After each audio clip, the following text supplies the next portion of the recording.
Pas solo la vérité. Héritier azaka pas faire avant comme on va na pas Pas faire école.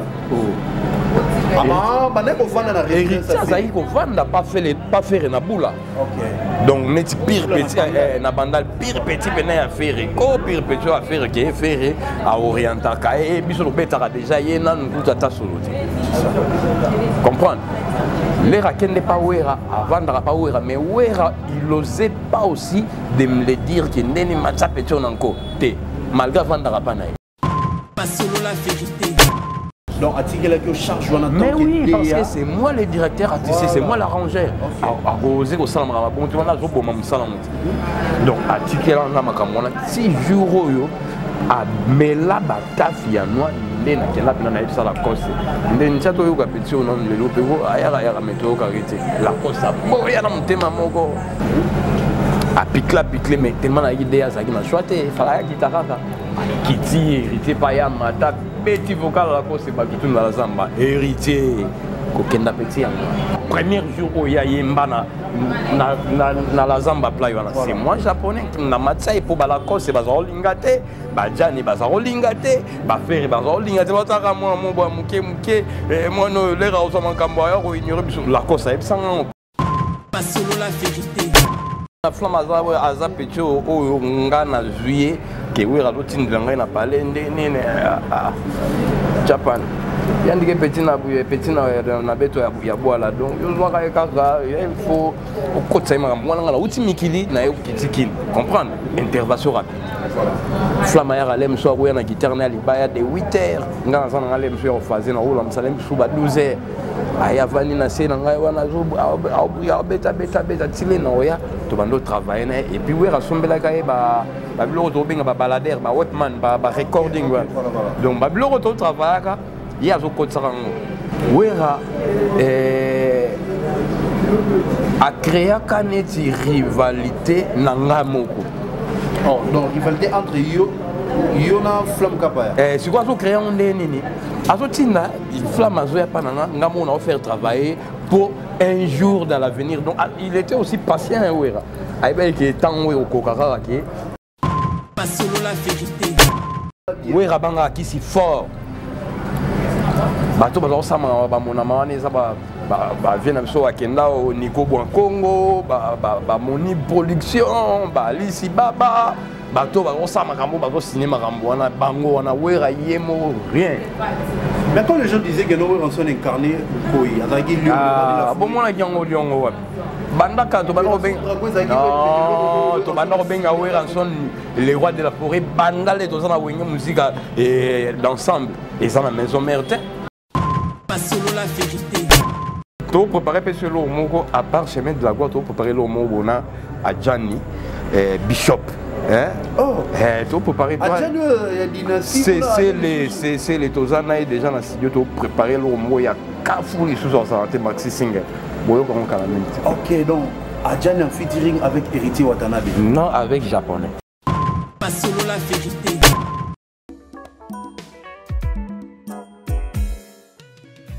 ON Multiservice, organisation Ngozulu, avec l'artiste peintre Gozen Matuidi.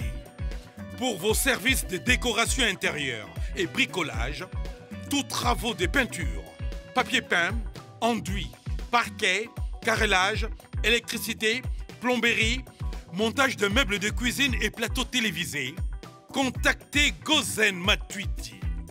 Service designer, tableau de peinture, portrait, création des logotypes personnalisés, service sérigraphie et autres. Un seul contact. Les 07 58 58 10 72. Le travail professionnel dans le strict respect des règles de l'art. Avec l'artiste peintre Gozen Matuidi, le pro.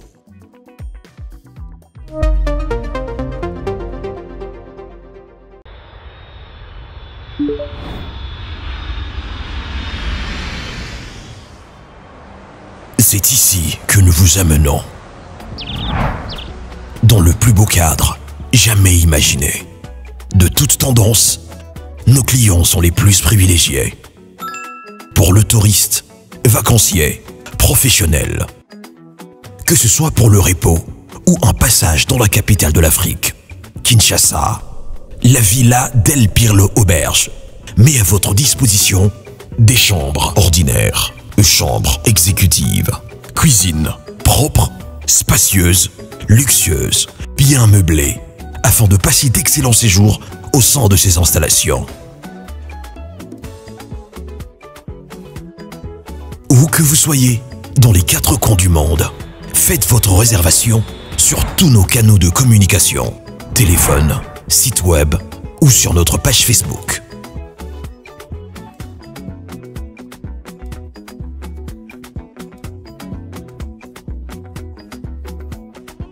La Villa Del Pirlo Auberge vous garantit une connexion Wi-Fi Internet et intranet haut débit. Villa Del Pirlo Auberge. Dormez luxueusement.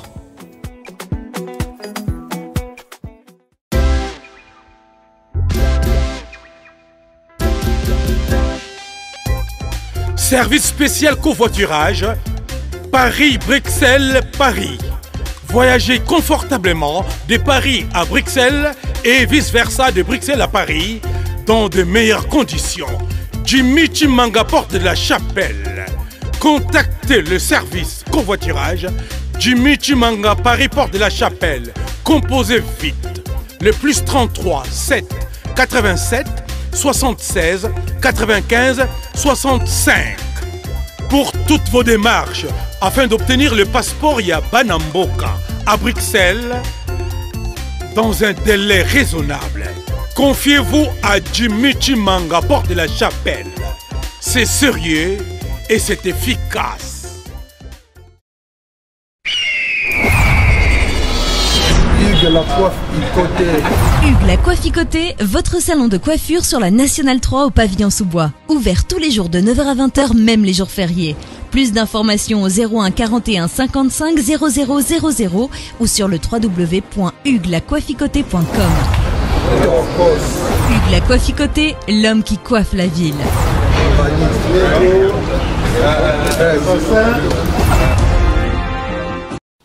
Pas solo la vérité. Pas solo la vérité. Fidèles amis, chers fidèles internautes, nous vous disons bonsoir, bonjour, cela dépend à l'heure à laquelle que vous me suivez. Merci pour votre fidélité, moi, votre humble serviteur Jordan Loubakou dort par la nuit.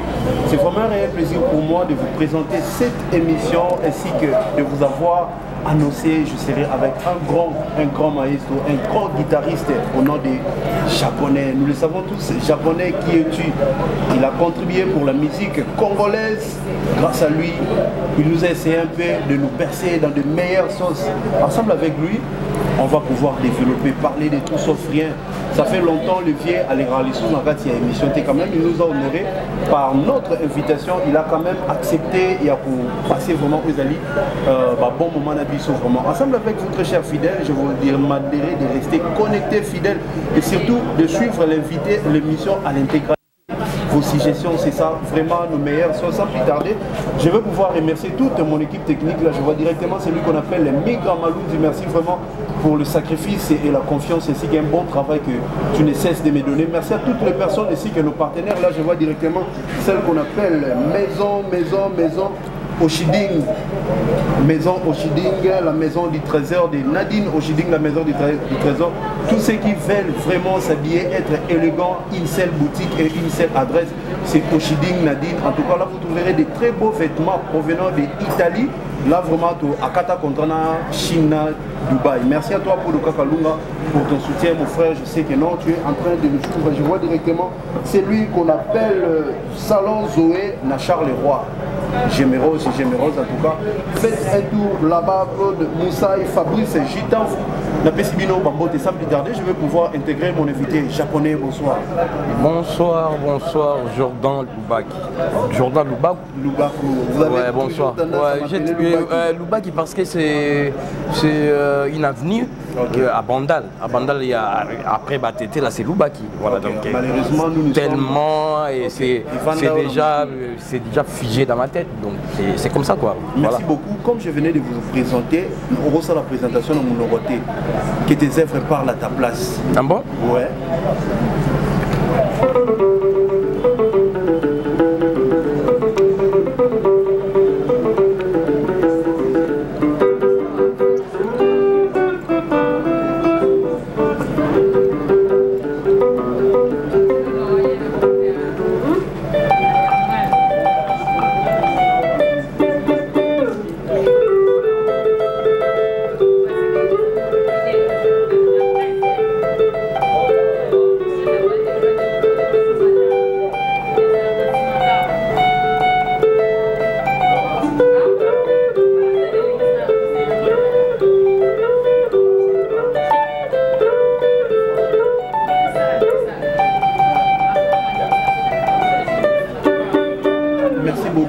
Très chers fidèles internautes, sans que Yemoko a se présenter ses œuvres, et puis si vous avez identité naïe japonais, le grand guitariste de notre pays, Joey Ranson, les Marquis, et actuellement une collaboration avec la Team Wata.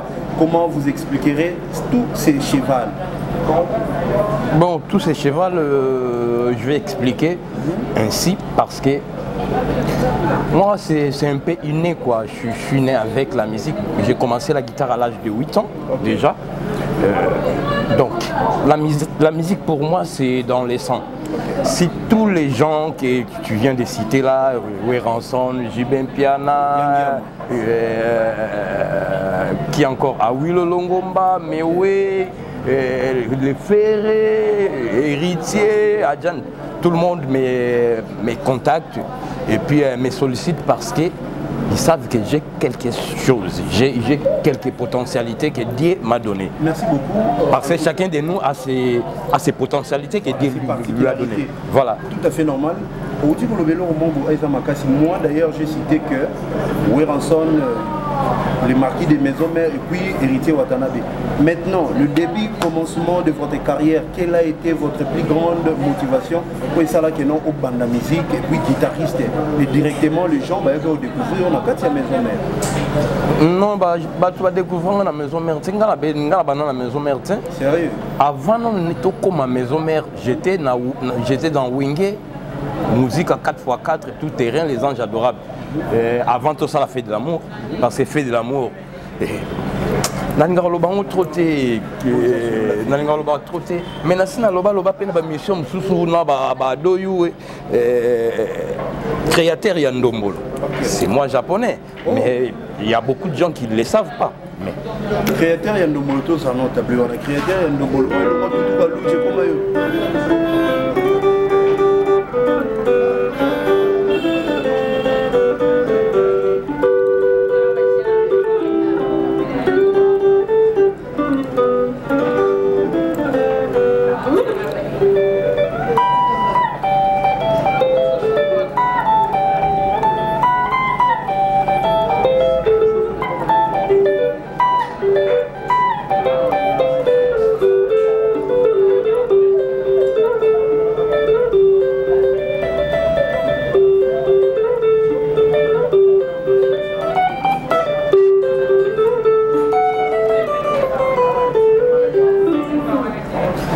En fait, non, répondre au bout.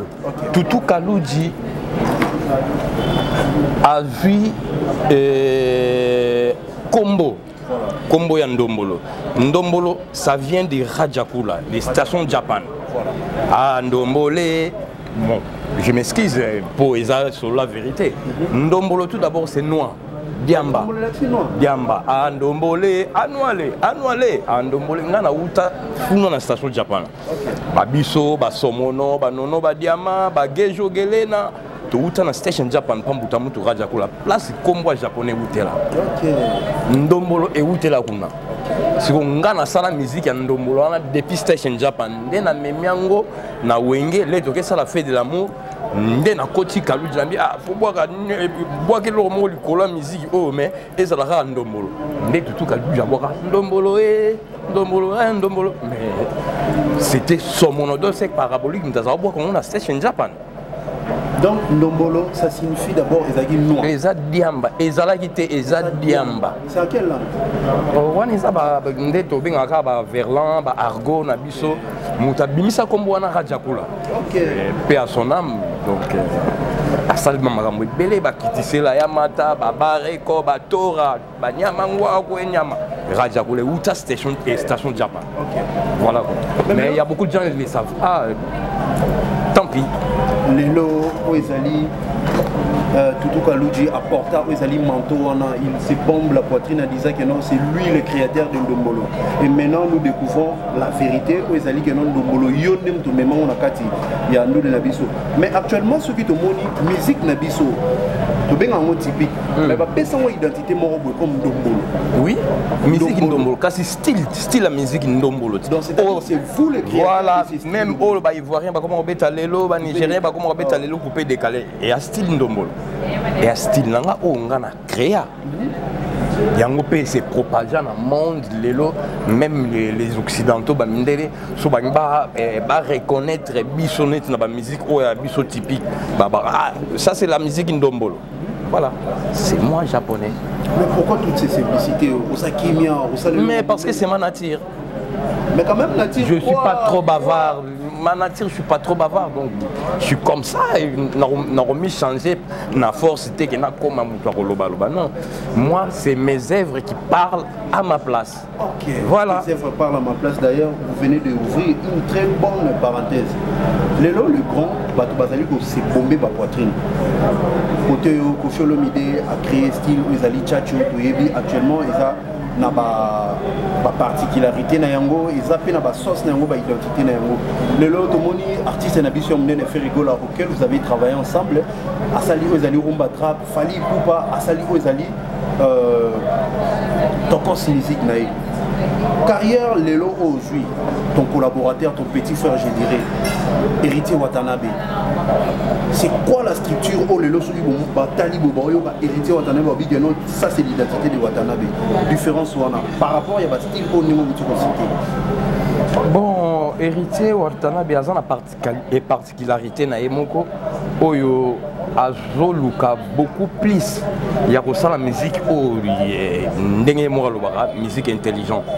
Donc musique est un peu et véhiculer message comme nos aînés. Kalandé bazaro véhiculer un message parce que message na musique est rapena sous mingi et comme aka tuba ngana tuba et kuna kotisa so ils sandengeni et comment na onka ba fertilité et puis na ba insanité wana mais yé azoluka c'est pas facile aluka asa l'effort ameka ko zongisa et loko wana o yalaka ke o véhiculer message moko boye o eza comment dirais-je éducatif. Ils ont éduqué masse. Il essaie de le faire. Malgré le comité pour Erokomakara, un de ces quatre Erokomakara parce que Mouto Alingara ça Elikamunae, soit vraiment concentré ou bien sincère au salle lokango automatiquement Nzambachara Loboko parce que c'est lui.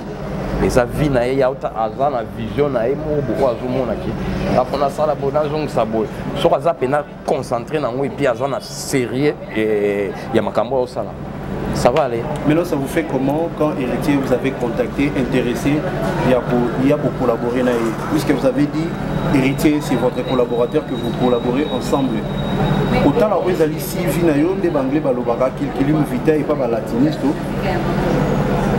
quand même aux agrants. Wenge 4x4, bon chic, bon jar, maison mère, le marquis. Et en plus, ma collaboration, c'était quoi ta plus grande motivation pour collaborer, pour travailler dans Héritier Watanabe qui a vraiment jeune dans le monde de la musique en carrière solo. C'était quoi la motivation? La motivation, c'était pour l'aider, tout d'abord, parce que Aza Muto Aza Dijar Yabatu Oba Osaka. Ok. Moi j'aime bien des gens, surtout net na musique, qui Muto Azoluka Azo osé Ndeng Babinga Gemoto na Tembe. Aluka toujours que a osé et logo batouamou en est déjà et semblait un peu difficile mais il a osé affronter des obstacles là des prévois na écosimba na écosimba tia chaka mutupo prévané totalara premier album Retirada ça pas vraiment accroché et il y a quand quelques titres où ils ont qui ba BM DDD na moi mais par rapport à l'album où tu travaillais ensemble, le deuxième album. Retirada, vous ne faisiez pas partie? Non, moi je n'étais pas là. Nga na eko intervenir dans le deuxième album, na mi Ange mi démon. Donc voilà quoi. Donc na mon aïe net azol osé. Faut azan la peine bateau baza ba compétent, bateau baza à l'auteur. Il y a ba vision où il y a zan nango. Parce que la vision zan nango, qu'on travaille même sous na ba jeune oya biso lelo ba sal nan lelo moroté to ba tekina disque moroté c'est un peu difficile hein tu sais c'est un peu difficile que akoma vraiment na ba idée oyo ya azanango et ça vraiment difficile parce que ezanet kara yemo na yemo faut azana mutu moko bo azo peser et puis mutu moko bo o ayebi makambo wana déjà o ba no pousser que anga ke tanto nde moko bo ba façon o ya ba no tambola ba jeune confrère ba jeune musicien o bazana e ba koyeb ça été que aussi yangote ba rosé te ye president ye leader ba rosé nden OK ay ça on bino boye binga place ngala bana musique na yo l'accent musique bazana poussa pas aroyeb ça ba on peke bino yo l'accent musique mais ngai il osera jamais de me le dire ça vous serez droit oui que non ça c'est oh arlo bananga nini ke ngana l'accent musique parce ayo kuta ngai ngam na matin na podium ya maison mère po yemba ah bon premier jour o ya yemba na la zamba play wana c'est moi japonais na matsai po bala ko c'est bazo lingate ba jani bazo lingate ba faire bazo lingate ba taka moi mo muke moi no le ra osama kambo ya ko ignorer biso la kosa e sanga ko le na kit ouais le no kitsa la kosa na podium na fc ni ponga idea nga directeur artistique voilà donc ngam na ça ki o ya yemba o ya kita o ya beta o ya boepo na ebi symbiose wana ndenge sala parce que je suis un arrangeur OK même si la cause n'a habité den te kana petit na biso européen ayaka zara déjà na biso une vision pyramidale par rapport à voilà na bito yo ka petit na biso na parce que avant il refusait de faire ce que je lui disais. Moi, je lui demandais, parce que auparavant, moi aussi, je fumais, je prenais de la bœuf, mais c'est pour m'attendre à podium, il faut bailler noiseau, si alors m'attendra jamais à podium. Non, c'est na kana si ma podium, non, allez dans la biso, on l'a tafté. Noiseau, bailler, va au matin podium, si au 15 et au coup, faut alors matin podium, t'es au kim. A kanga mutema mais jour moi mon que choix à mon mais par contre avant de pas ouera wana utolo on va pas faire parce que avant héritier azaka pas faire avant comme on va pas ouera pas faire rigola ah bané ko vanda na héritier azaki ko vanda pas faire na boula OK donc net pire petit na bandal pire petit peine à faire ko pire petit à faire que faire à orienter ka biso lo betara déjà yena nkuta ta solo comprendre les raquettes n'est pas ouera avant de pas ouera mais ouera il n'osait pas aussi de me le dire que n'est pas petit encore malgré vendre pas naïf donc attirer la charge mais oui parce que c'est moi le directeur artistique c'est moi l'arrangeur à causer au salon bon tu vois là je bon mon salon donc attirer là makamona 6 jours yo a mela batafi ya noa ndena kela pena na ipsa la cause ndeni chato yo ka petit on le lopego ayaka meteo ka rete la cause boya na mutema moko mpangi dea o la cause mpangi abola village aboya mena c'était un mouvement les entreprises photo yo kae to yeba nini a repesa biso a picle mais tellement la idée azaki na choité fala ki takaka kiti hérité pa ya mata petit vocal la cause ba kitu na la zamba héritier kokenda petit yango. OK, merci comme vous venez d'ouvrir cette parenthèse concernant l'orchestre Maison Mère donc héritier Watanabe barrière et bané pour empêcher pour mata entre autres les alaki ba grand na ba ene na ene ba bané pour interdire voilà ezaka bon motivation mais c'était quoi nous motiver que nous amela diama donc diama pe ezaka un rôle more important bon non ils ont un rôle important ezaka ba illusion car tous au sala kala et quand moi aussi je les prenais je faisais aussi des illusions que diama même te ça nga maman que c'est faux sur zana makambo sur zappé na monté aux monté japonais Kyoto à l'époque DEA de l'orchestre Wengi Musique à Maison Mère orchestre cher de Weranson les rois de la forêt. Merci vraiment très chers fidèles, nous évoluons lentement avec vous. Je salue vraiment notre grand partenaire Karine Oshiding, la maison des trésors, en tout cas Bamotenayo. Mais maintenant, il n'y a pas longtemps, il y a l'un de tes collaborateurs, l'un de tes collègues guitaristes qui est Thierry Mokratana. À l'écart de la Katia Maison Mère, Thierry Mokratana venait de relever un témoignage. Là où j'étais, je me disais, est-ce que c'est un solo ou bien c'est le Kuta? Il disait, dans la maison mère, et surtout les guitaristes. Vous avez une interdiction formelle de toucher la guitare. Il y a Flamme Kapaya. Non, d'accord. Tu vois, quand on a vu que nous dit que nous aussi la guitare, il y a Flamme Kapaya. Non, on a besoin de non, non, peut-être. On flamme aza petit au ngana juillet que oui la routine de ngana parler ndene Japan. Yandike petit na beto ya boala donc yo zwaka kaka il faut okotsa mwana ngala uti mikili na yo kitikini comprendre intervention rapide. Flamme ya alem so ko na guitare na libaya de 8h ngana sana ngale mso yo fazer na rola msalem suba 12h.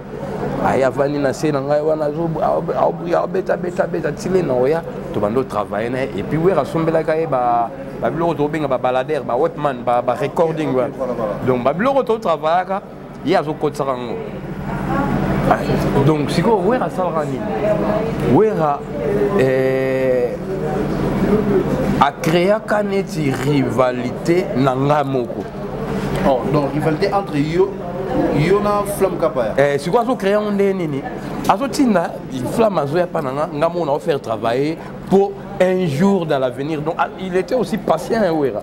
Aïe qui est tant au kokara qui petit on part comme à l'hôtel. Donc vu que à mon importance il y a travail na yo, aussi comme ba trace na yo et pas Flamme Kapaya. Voilà pour aïe qui tôt ou tard japonais pour japonais mon soit boina pour un rappel un peu compliqué wana ezandenge na ngai nature na ko changer ngote nga attaque ndenge na to zandenge ba yo nani soki esprit simbité na moni ki okena ngande mongo na tsaka pena niet na tsaka pena stop eza l'orchestre ezana succès ndenge na tsaka stop nga na tsaka stop na ba maison mère en plein succès na tchaba stop na wenye musique en plein succès tout ça a fait de l'amour mais na tché stop na tika na poto bango ba ebo orchestre panza nde batindela nga billet na yo kita intervention rapide comprendre donc naza muto naza na ndenge na nga moko boy nzamba sala voilà naza na banga te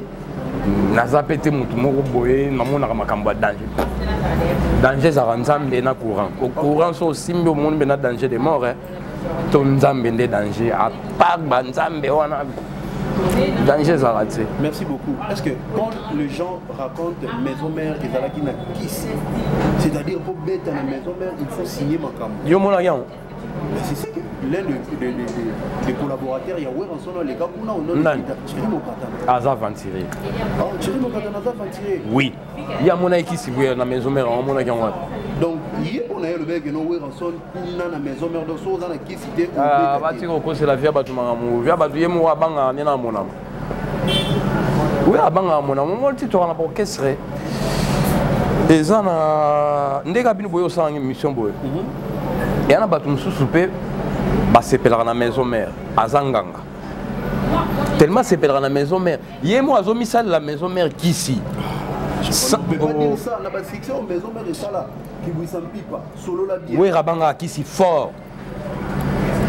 Bato bazo sama ba mona mawane za ba vient so akenda au Nico Congo, ba moni production, ba lisi baba. Bato bazo sama kambo bazo signer makambo wana bango wana wera yemo rien. Mais quand les gens disaient que nous on sont incarné koi azaki lion ah bon mona nyango liongo wa bandaka to bana obenga non to bana obenga wera son les rois de la forêt bandale to sana wenye musique d'ensemble et ça la maison mère te ya na maison mère te ya ba grimace ya na ma musique au mona baba vu ba tcheli bino ndenge rita otorcha vu atche koto demo koto ange et longe kabona katika grimace ko bino bo banga makamba bongo bolinga bongo le bomoni bongo mona ozo banga me ozo sepela nango yo sepela ko mona ki kuna kisi ale o sepela no na kisi ok muta azo grimace bino pacifique a osaranate mon ami na honte mon ami a boulot Sozana boulot, Sozana boulot, bah toi mon a qui c'est. Mais son père à l'époque c'était un orchestre trop envié, japonais dans sa guitare en train de jouer, bah tout peut bazo pour vier ou ezali, parce que nous wana. Babilo au moins bah non les gars. Et surtout Flamme Kapaya parce que au travail na été dans quatre orchestre c'était un petit balobi c'est ton travail na flamme ton travail mon gratin ton travail na été OK voilà flamme ton travail na ya doubler nanga et azaï le bosso accompagnateur si le ton travail na ayo comme doubler nanga si lenga na lâché yatika les gens les disaient les ratikani sur le parfum mon parfois il y a la répétition ngana éviter donc nge salangelo rote ba parfum c'est quoi salangelo rote non demande très cher fidèle et selon la vérité nous sommes avec japonais toujours à pas de tortue nous évoluons en tout cas c'était par votre demande que nous nous sommes mobilisés pour descendre ici là où on voulait le retrouver pour nous faire vraiment cette très belle émission. À place où on retrouve place comment non entre nous chez Yagi Kamena champion. Yagi Kamena, en tout cas tes big salutations où tu te retrouves par là.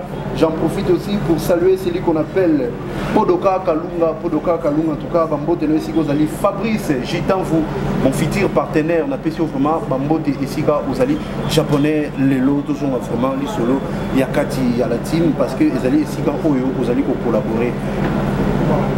Retirada, album lentement, nous le savons, japonais, il est fort dans le générique. Des meilleurs génériques autour de Kati à Congo. Si on compte de meilleurs guitaristes et de meilleurs solistes, ton nom y figure. C'était quoi le rendement? Il y a retirade, il y a mi-ange, mi-démon, côté solo. Il y a beaucoup de gens au bord traité par héritier, à zo kaposimba générité. Alors, beaucoup dans le pépement, dans la maison mère, tout va sortir de sa maison mère, générique et rataraté. Héritier, il est plus fort côté chant, mais côté générique, la générique, il est à la un peu moins. Merci. Japonais, ouais. Qu'est-ce que vous direz? Générique n'est à ramasser. Est-ce que tout ça, l'album où a mis en juillet des mots, tout ça générique où est accroché jusqu'à l'équipe 3 millions de vies. Ah donc, mais à l'époque, générique, c'est-à-dire non, par rapport il y a 20 idées. Mais c'est-à-dire on a bistrot, bar, oh, mais maman, et accroché qui était vu à Nembu il y a presque 2 ans au Bimba qui est générique. On pardonne la guitare.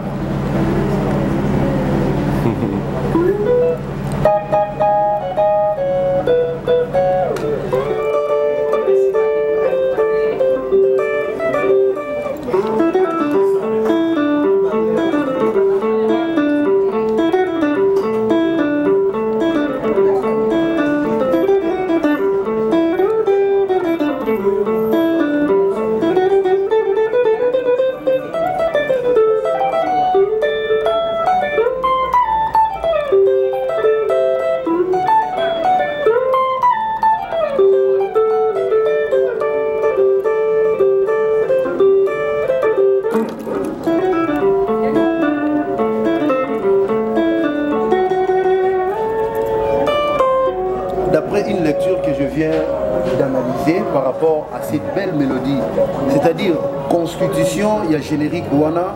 Mobimba, du début à la fin, c'est moi. Sérieux? Bon, Bolanda émission Théo, Yemo Héritier Sala, qui est générique, Nasenga Benaya, Venanga japonais, ou Tikalara Nae, à Salanga pour Balobai, trop la team, générique et Simbarate, Nanana, Yango, on a confié qu'il vient en Gaï. Il y a un raconte na poto. On a travaillé là quoi en Akin. On a des musiciens au travail, on a des outils et puis si forme dans l'autre de la yokanambo. Ah bien, il y a ça pour bien. Est-ce que poto comme que ça mais ko ko ça tamo kizaiko mwandam na bien d'accord. Ah kizaiko poto bide. Voilà. Na côte ça ba makambo beli na côte ça ba kizaiko na côte ça ba empire na côte ça ba extra musique. Na ça ba mélange ba makambo beli ya fait. Il y a un moment qui accroché qui. En tout cas, très chers fidèles abonnés, selon la vérité, il nous Rabino toujours Esika, Bozo, pour comprendre vraiment. Et voilà, je suis avec. Après, tu es ça jour.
très chers fidèles abonnés, toujours pas les tortures. Nous courons jusque presque à la fin de notre émission. La télévision, vraiment, nous courons toujours derrière les temps. Merci à toi. Merci beaucoup. Na beti ba Caroline maman na ba oui le Caroline ouais na beti ba successful na Emenea na beti Somoto na Papa Wemba c'était fou.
Mais maintenant,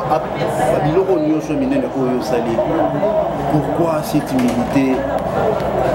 Pour reconnaître il fallait un moutou, bien pour bien faire moutou à salité. Mais pourquoi ce silence? Parce que c'est ma nature. L'auteur le moment tout à l'heure, moi je suis pas trop bavard. Okay. Moi, il n'y a que mes œuvres parlent à ma place. Voilà. Donc, on a pas de loba. Et on a pas de loba. Pour azolinga. Asande neti accentuer musala ou azana ngweza pena makasité pour ekoma fort faut attirer la ngoma loba. Si on a musala déjà bien on tient la ngoma loba pour ani. Pour ba mona ngaka charlatan ou bien jomo boa bavard à loba. OK, merci. J'en ai pas besoin. En tout cas, ngai bato ba ebinga neti ba maître Sembad. Les grands mécanos, Anderson Beyou Maïnase, Namouana, Brian Lorenzo. Moi, biologique, ouais, moi, biologique, en France, à ça, la la programmation, c'est Léo, Didier Lacoste, Netsi, on travaille dans des pliques. Donc, Toro Bengae, Aza beatmaker, en supplément, Aza fait musicien. C'est un arrangeur, il n'est pas bête à tout. Abetara solo, accompagnement, basse, mi solo, drum, monda, yembaka, binaka, sente, donc comme moi-même aussi. Dans mon pays japonais, tu auras un japonais déjà polyvalent parce que je fais tout. Ok, merci beaucoup. Et actuellement, dans la culture de la musique de l'Aviso congolais, s'il faudrait citer 3 guitaristes au lelo, vous allez voir Yoki Bango, Makilanzo de Fomé Boujobi, il y a eu un maestro. 3. Rigosta. Rigosta, c'est pas Fali Poupa. Non, Rigosta, ça pas Fali Poupa. Non, non, il collabore à collaboration avec Fali. Rigosta, vient mon colon, la biso, bon, bête, babilo, rebelle, Rigosta, bamundel. Collaborer avec Fali Poupa. Rigosta, vient na biso, vient Bojac. Bongo Wende. Oui, bien. Oui, bien. Bongo Wende. Pepe Feli Manouakou. Grand guitariste. Roxy Kimpaka Niaou Niaou. Somo. On appelle. Wana sona zoka batu wana po bango ba inspiranga. Bango bena ba inspiranga ti pe no mona na créer ba style ba ndombola na et c'est propagé dans le monde. Na zo ba mayele moko boye na sali mélange wana na kingai yango pesa pe que japonais quoi. Si bo mona que japonais les gens peu les gens parce que na travaille moi trop. OK, merci beaucoup. Ngaba bilo na sala vraiment ça et aba bilo moté o ratara. Mais maintenant na beta pena nani na Emenea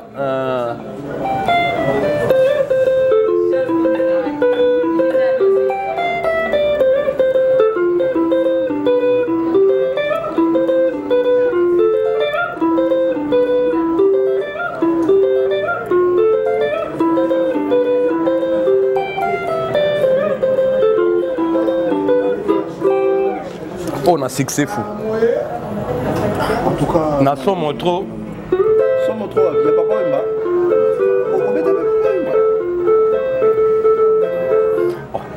Yoka somo trop, yoka papa Wemba pe japonais tous les cas. Na succès fou et mené à boire japonais, let's go. Wana succès fou. Ouais mené. Avant ya osala mboka bani donc. Na mi kitisaka parce que na vie baloba mi kitisa pour nzambe ya tombola yo. So yo mi matisi nzambe okitisa.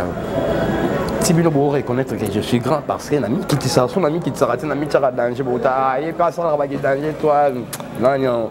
Il y a une question de savoir.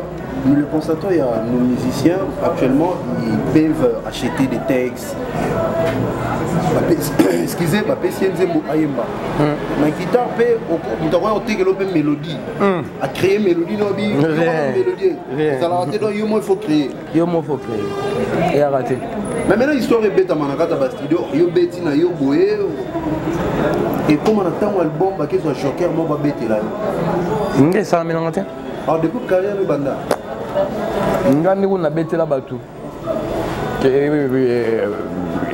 na compte ça qui requin bat passer l'eau na bango et puis balinga kena ya ko intervenir night na beti yangai babiti beta pe ko petit na biso beta ki awa et a bien meillé azo beta ngo penza ndenge mo boyo bien ko sala ngo penza za mwele na zuna ngape na beti yango mais et na na pesi yango moi mafuta na mwele voilà maintenant les lots ba age de poussa na bino pe conseil l'église comme déjà mukolo les lots les on la balé qui no ya ba guitariste ko ba jouer la sima oni ni forma na mutimo lobara pecho yo ata biso tozate pecho yo a redéfendre biso actuellement nazo moi net ba pecho net ba bikori arc-en-ciel hein makaba 3 ans à la maison mère voilà nani sous Christian Solo Airbag bon guitariste le sous malgré ça on a poto mais Azobeta toujours c'est un bon guitariste nani sous Sarah Solo ah non na tuni yum do lobby na ngai bon te o tuninga te yo lobby déjà o tuninga ndene o lobby de donc chose qu'on a bien boya te na roboya na boyi na ngai yo siko mon côté OK na nga lenga na loba so ndene ba bakete ya boya isaka so te na roboya na ngai te abeta ka bien danger pour le kabiso tout Sarah Solo petite sœur il y a parlé abeta bien souebi OK ouais na ki moi si a beta makambo ya biso malgré nde to ba photocopier ça originalité te a beta nga japonais te a beta flamme te mais azo promettre ko beta biso ponga na zanga yepe saka solo za ye saka solo flamme kapa ya za flamme kapa ya Burkina Faso za Burkina Faso ale makaba za ale makaba tu comprends donc chacun de nous a sa particularité nae o ezaye ce quoi comme grand so ndenge nini car ngana koma o nazali pona lingaki yango et puis nazanga. Ok, voilà. Merci beaucoup. Et pour la team Watacom, vous collaborez avec l'orchestre cher de Héritier Watanabe ainsi que les Spiritas qui aiment bien vraiment leur président. Héritier Watanabe, Toto Arino, Moto Yatembo, des big salutations où tu te retrouves actuellement. Ça se passe comment les chemins de la voix, nous le savons. En tout cas, félicitations. J'aimerais vraiment le faire devant cette caméra ainsi que sur mon plateau. Mi-ange, mi-démon, 2 ans de succès et actuellement aussi, il y a beaucoup de gens qui se sentent vraiment... Presque 3 ans. Presque 3 ans. En tout cas, vous avez fait un très bon travail. Merci. Là, vraiment, je vous félicite.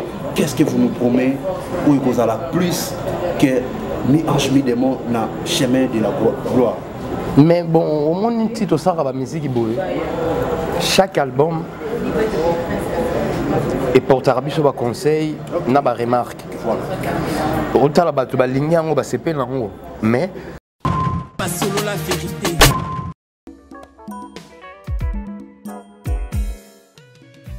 ON Multiservice, organisation Ngozulu, avec l'artiste peintre Gozen Matuidi.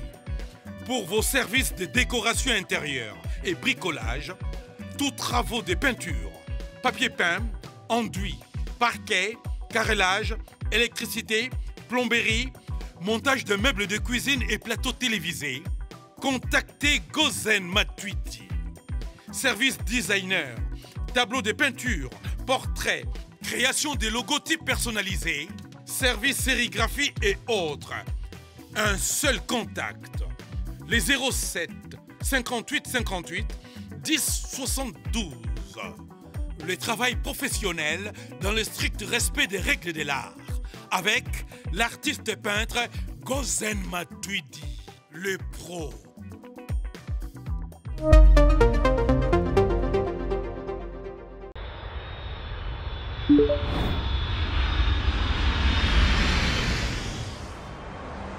C'est ici que nous vous amenons. Dans le plus beau cadre jamais imaginé. De toutes tendances, nos clients sont les plus privilégiés. Pour le touriste, vacancier, professionnel. Que ce soit pour le repos ou un passage dans la capitale de l'Afrique, Kinshasa, la villa d'El Pirlo Auberge met à votre disposition des chambres ordinaires, chambres exécutives, cuisine propre, spacieuse, luxueuse, bien meublée, afin de passer d'excellents séjours au sein de ces installations. Où que vous soyez, dans les 4 coins du monde, faites votre réservation sur tous nos canaux de communication, téléphone, site web ou sur notre page Facebook.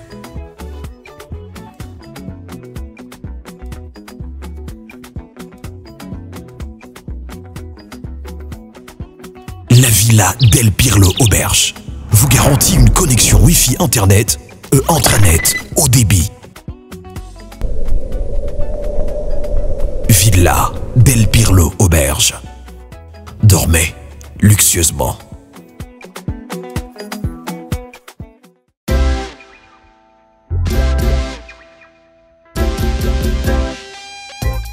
Service spécial covoiturage, Paris-Bruxelles-Paris.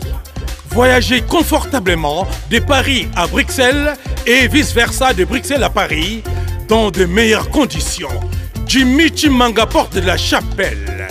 Contactez le service covoiturage Jimmy Chimanga, Paris, porte de la Chapelle. Composez vite. Le plus 33 7 87 76 95 65. Pour toutes vos démarches, afin d'obtenir le passeport Yabanamboka à Bruxelles, dans un délai raisonnable, confiez-vous à Jimmy Chimanga, porte de la Chapelle. C'est sérieux et c'est efficace. Hugues la Coifficoté. Hugues la Coifficoté, votre salon de coiffure sur la Nationale 3 au pavillon sous-bois. Ouvert tous les jours de 9h à 20h, même les jours fériés. Plus d'informations au 01 41 55 0000 ou sur le www.huguelacoifficoté.com. Hugues la Coifficoté, l'homme qui coiffe la ville.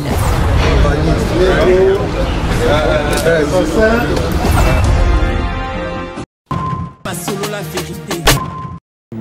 L'album ndenge alaka le ressent l'album yomoko ressent pe autocritique quoi. Un moment à l'autre les kango au fur et à mesure les comprendre que koto ndenge ça la prochaine c'est la prochaine album surtout que nango boyo donc ça pour et ça la faut ça la ba marge et bo ça ba marge bo ça évolution et bo ça va marche progressivement bo mata au lieu que bo ça régression parce que so bo ça les lora c'est qu'il faut et les cas où il y a les bosso biso ça l'intervention rapide to ça sola bien il y a des intervention rapide to ça qui bouissa pimpa il y a des colo ya sola bien to ça à laquelle les payer les colo ya qui bouissa pimpa ainsi de suite.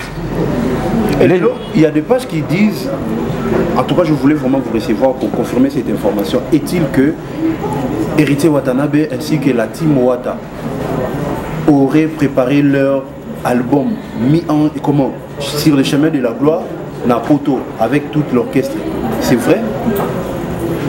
Bon wana faut tout naïe mon héritier Watanabe nga ko na place na non mais non na auto expliquer tout à l'heure na ko ba makamyo surtout à la teamité parce que héritier c'est mon jeune confrère c'est mon frère on a lingara et mingi yango mon apportaka président et la team président na ndenge yo ça va compliqué alors ça président na ndenge ngana zo na yo yede mutu le na yo yede mutu akon président na contrat. Ok. Nga japonais ko travailler na mission moko na Congo à 100 contrat na comme mission na. Très cher fidèle, selon la vérité, merci. J'ai perdu la tête ou quoi. Merci pour votre fidélité. Mais tu préparer ce lot moko à part chemin de la gloire, tu préparer le moko na à Gianni Bishop. Hein? Oh. Tu préparer toi. C'est les Tozana et déjà dans studio tu préparer le moko ya Kafou les sous-santé Maxi Singer. Boyo comme calamité. OK donc Adjan en featuring avec Héritier Watanabe. Non, avec japonais. Ah ok, il y en a japonais, voilà, parce que Betty Maman Mutema. Et Betty Mutema, pour nous. Pour nous. Dans mon maman, on a dit, c'est comme directement, il ne fait pas héritier, la climat est là. Bon, Adjan a un musicien à Moutou. Yo zo comme ça biso ba misia batundeni. Ça va. Ngapo comme singa misia mutu. Misia bat. Nous sommes presque à la fin de la dédicace pour clôturer. Pour ça ma bonté c'est pas bien bah semba de bazo ka bongo donc so ipena total bien ba te bele ba mo la rake zan lo ngata manesi ndamba. Ba te bele ba mo la rake japonais OK na mama ndeni. Ngaza ka mutu na linga polémique té déjà. Mais vérité dans vraiment tes vérités et en anglais ça c'était et bon m'a répété mais quelque part la vérité blesse malgré ça en vérité bateau ba ebingai ba ebi japonais linga makambo ba polémique qui était pour et au servir ngana lo on y a on dit me baxelanga savoir. OK merci beaucoup. Et baxelanga savoir te ba net ba selema nzombi selema nzombi na kati ya Luanda wana pena ba yanga kati ba Alex Mundai hein total ba président au Redezo Adolphe Ntimba wana kati ya Luanda total ba rouge dadi rouge et puis sans oublier tout mona Chico Asenga hein et puis toke musika to moni joli Sinje et puis tout mona ba Moussa Kasai toujours mona ba Anderson Beyuku Maina c'est toujours Maina c'est mafuta likolo et puis to bosanité Ahmed Nzinga Mwalimu chez le grand chez et puis tout l'autre là Jérémy Lukante na kati États-Unis na Dallas et puis toujours mon ba Juju Mwanga Playboy wana penza yanga ya kati bato ba soutenir ngale na tikala na poto le to sale fait de l'amour ba Juju Mwanga ba Henri Magie ba Gimalela ba Vaquer ba Boskeman ba Zebele ba Rodifula ba Jibele Coran wana bato na bino boyi ba monter pour bozara moi ba miki et puis total ba Bodrik Abouiko. OK, j'en profite aussi. Bodrik Abouiko. Nani Yannick Nia les Rombox. Ah Yannick Nia en Afrique du Sud les Rombox. Wana yanga kati Yannick Nia les Rombox. Yannick Nia Tobo Sanité tozomona pe tomona Mohamed Moleka ya Charity Moleka et puis toke musika tomoni Bodrik Abouikou na toute la famille Kabouikou et puis Maïba Solution sans oublier Gilio Mafolo et puis tozomona Anissé Bamwela na kati ya Luanda pe baza tellement ebele tomona ba Chakado Kudinga toujours mon baza tellement belle moyen cité ba on peut surtout et caractère. Merci beaucoup. Et puis toujours mon na surtout Kenneth na Afrique du Sud on a tout monde ba Yengola ba fils Yengola Fabrice Gitanvu baza tellement belle ba oyanga o balingaka ngai et puis ba o pe balingaka ngai te nazaka ya bino to na sala rap na honneur ya mboka pona culture na biso et kende toujours nde lelo ba comment mona question ba moni musique ndombolo donc na sala quand même moi ebele nde lelo ba leki na nga msusu ba comment benga nga japonais c'est une légende Ok, Voilà. merci beaucoup, très chers fidèles abonnés. Nous vous signalons que nous étions avec japonais, notre grand. En tout cas, merci pour mon grand frère parce qu'au Pessinga, vous avez eu l'opportunité. Il y a vraiment il y a Plateau, il y a Solo la vérité. Merci à toutes les personnes pour vraiment vous porter ainsi qu'à nos partenaires. Là, je vois directement Nadine Oshiding, la maison du trésor. En tout cas, Wana Sokolini, vraiment au later. Solo, Bilamba et Italie. N'hésitez pas de faire vraiment un tour là-bas. Merci à toi, Podoka Kalunga. Pourquoi ne pas saluer aussi Bijojo Mingu, le meilleur de Limoges. En tout cas, on a apprécié au Bambote. Vous êtes tellement nombreux, mais TV Ezarakangonga vraiment. Bien noka, le dictateur Mobutu, Bambote Nayo, et Sika Ozali, Alain Guabana, para-français, en direct de France. On a apprécié vraiment Bambote Nayo. Pourquoi ne pas aussi saluer celui qu'on appelle Podoka Kalunga, Bambote Nayo, frère. Quant à moi, je vous dis. Il y a Willy Mouchen, tu connais il y a Willy Mouchen, on a vu à 4, sans oublier tout le monde a Lili Moké, la Sainte, Thatcher, grande dame. Bazali, bateau va soutenir toujours, japonais, elle a toujours des bons mots. Voilà quoi. Merci beaucoup, très chers fidèles abonnés. Nous vous demanderons merci pour cette attention. Quant à moi, je vous dis au revoir. Nous nous retrouvons au prochain numéro. Jordan Lubaku dort pas la nuit. Au revoir. Ciao. Merci. Pas solo la vérité.